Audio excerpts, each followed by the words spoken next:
great achievement, a day of surplus and abundance, a way of expansion and enlargement. My parts shines brighter and brighter.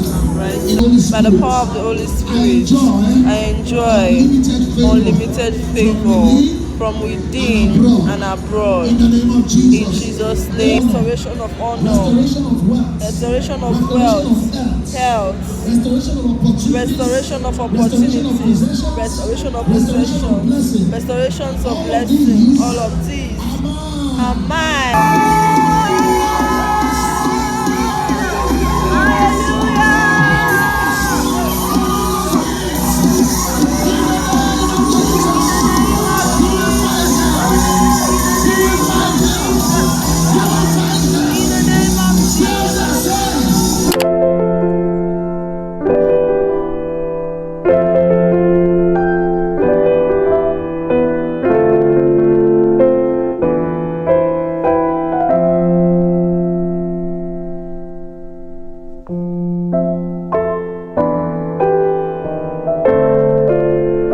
I just want to encourage someone over there watching this video.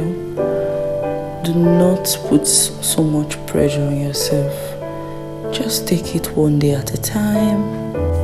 It's okay if you don't do this. There's still time. You can do it in February, you can do it in March. The whole idea is to work with your goals. I decided to do this because I want to be accountable for my goals, and I intend to print this out so that I get to see it every day, morning, afternoon, and night. Even as I do this, I pray that God gives me the strength to work with what I have set and written down. And I also pray that you get to work with your vision board if you have one. I hope you enjoy this video. I'll see you guys in my next one. Bye for now.